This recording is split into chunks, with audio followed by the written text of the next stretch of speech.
A parking garage looks like the simplest business on the street. You drive in, a machine writes down the time. You drive out, and you pay for the hour. That is the story on the sign, and it is a clean story, which is why almost nobody looks past it. Look at the building, though. Most of the day, most of the spaces are empty. Concrete, air, painted lines, and a machine that charges you $4 for sitting in a box that was already there when you arrived. A grocery store spends the better part of every dollar just to refill the shelves. This place bought the air once, so the obvious explanation is rent. They own the slab, they wait, the cars show up. Except a garage that is half empty should be a bad business, and these things keep getting built. Downtown, airports, under hospitals, next to the store that told you parking was free if you spent $40. Free. Hold that word. If the space was the product, empty spaces would be a loss. They are not acting like a shop that failed to sell the inventory. They are acting like a shop that already got paid, and the car is a bonus. Before I show you where the money actually is, I want one thing from you. What is the most you have ever paid to park, and how long were you in the building? The number and the minutes. Put it below, because the product is not the space. The product is your fear of a ticket and the clock that never forgets you stayed 4 minutes over. Fear is a strange thing to sell. It does not take up a stall. It does not need a cashier. It lives in the last 10 minutes of whatever you came here to do. The movie is ending. The appointment ran long. The waiter is still explaining the dessert. You are already in the stairwell, doing math. That walk is the product. The space was never scarce the way a loaf of bread is scarce. Bread goes bad. A stall does not. The scarce thing is a clean exit, a gate that goes up, a boot that stays off the wheel, a photograph of your plate that never has to become a letter in the mail. Once you see the clock as the product, the rest of the building rearranges. Start with the 4 minutes. Most garages sell time in slices. An hour, 2 hours, a daily cap. Stay 4 minutes over the slice and you did not buy 4 minutes. You bought the next slice. You came for a 1-hour stamp and you left with a 2-hour bill. That is not a rounding error. That is the high-margin item on the menu. The lights were already on. The gate was already built. You were already inside. Serving you the extra slice cost them almost nothing. There is usually a grace window, a few minutes of mercy so the line at the machine does not turn into a riot. After that, mercy ends on a schedule. The building is not angry. It is punctual. Lose the stub and the machine has a second trick. Operators have a name for it, the lost ticket rate. In a well-run garage, that rate is set at or above the daily maximum, on purpose, so that I lost it is never cheaper than staying all day. If the lost ticket price sits under the daily cap, people learn. They stay 6 hours and shrug at the booth. So the good operators close that door. Tampa's airport writes it on the wall. Lose the stub in the short-term garage and you pay the day's maximum, $24. The camera already took your plate when you rolled in. The stub was a courtesy. The plate is the record. That is why the new garages look empty of people. The employee is a camera on a pole. Industry figures put a fully automated garage at well under $1 to process a car. A staffed booth can run several dollars a transaction. The clock got cheaper. The memory got perfect. Your fear did not get a discount. If you have ever argued with a gate, you already know who wins. The gate has the entry time. You have a feeling. Feelings do not lift the arm. Now the shop downstairs. If you have ever been told parking is free with a purchase, you have already met the second customer. Validation is not a gift. It is a transfer. The garage still wants to be paid. The merchant pays, or the garage accepts a lower collected rate in exchange for the cars that merchant pulls in. You thought the store was being kind. The store was buying your arrival. Watch the little scene. You spend $40. Someone slides a stamp across the counter, or taps a code, or waves a card at a reader. You feel like you beat the machine. The machine does not feel beaten. It just changed who owes the hour. Operators even have a cleanliness score for this. They call it rate realization, what they actually collect against the number on the sign. A tight urban garage might keep 80 to 88 cents of every posted dollar. Mix in a lot of merchant stamps and that number slides. A hospital with a wide validation program can watch it fall into the 50s or 60s. The posted rate is the story. The collected rate is the books. Hospitals are the honest version. Nobody is there for fun. The garage cannot pretend you had a choice. So they stamp, they discount, they eat the posted rate, and they still collect. Because the alternative is a patient circling the block. The hospital is the customer. You are the reason the hospital pays. Santa Rosa learned the other direction the hard way. First hour free sounded kind. It pulled cars onto the curb, emptied the garages, and cost the parking fund money. They unwound it. Kindness, it turned out, was a price. So who is the customer? Sometimes it is you, circling, doing the math. Sometimes it is the store that needs you to come inside. Sometimes it is the hospital, the airport, the office tower that cannot exist unless the building next to it swallows cars. You were a passenger in someone else's deal. I have watched cities pour more money into storing cars than into the shops those cars were supposed to visit.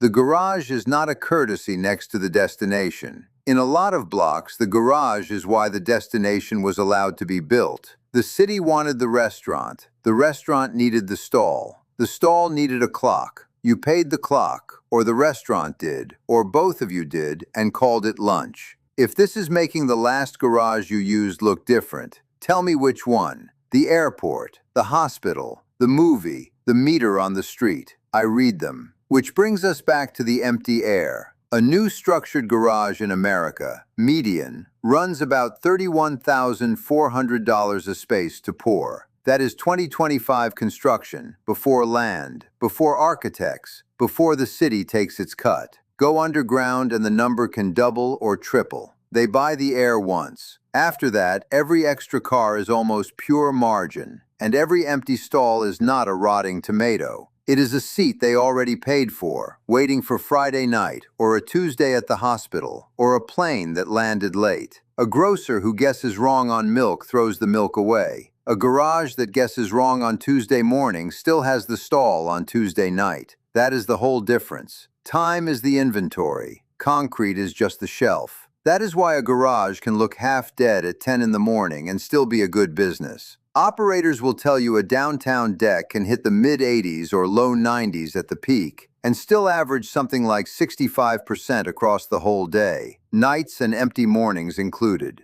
The building is not trying to be full. It is trying to be full when being full is expensive, and quiet when quiet is cheap. If a garage is always full, the operators do not throw a party. They wonder whether the price is too low. Full is not the goal. Paid is the goal. Airport parking is the cleanest version of the same idea. You are not comparing garages. You are comparing the garage to missing the plane. On airport supply in a big market can pull $6,000 to $15,000 a year out of a single stall. That is not nicer concrete. That is a captive clock. Off airport is cheaper because you still have a choice. On airport, the choice is the fare you already bought. Downtown is a different mix. A commuter garage may take half to two-thirds of its money from monthly parkers. Predictable, lower drama. The transient cars, the ones doing an hour and a movie, pay more per use and keep the clock honest. Hybrid work punched a hole in the 5-day monthly. The buildings that lived on the office crowd had to remember how to sell hours again. And then there is the circling. You have done it. The lot looks full. You climb a level. You climb another. You pass the same red car twice. That loop is not a failure of the building. That loop is the building working. Every extra minute you hunt is a minute the clock still owns. And every extra minute makes the stamped sandwich downstairs more valuable, because you are already committed. The shop did not pay them to keep you circling as a joke. They paid them to keep you close. None of that changes the product. The product is a clean exit. The space is the stage. The sign is the story they tell, so you will walk in without thinking you are buying insurance. You drove the inventory in yourself. You circled. You took the ticket. You did the math on the walk back. And if a shop stamped the stub, you thanked them for a discount that was never theirs to give. It was a cost they had already priced into the sandwich. You thought you were renting a rectangle of concrete for an hour. You were renting the chance not to get punished. And someone else, a shop, a hospital, a city, was often renting you. I follow the money past the sign into the room where they made the call. Wolfe Business Journal.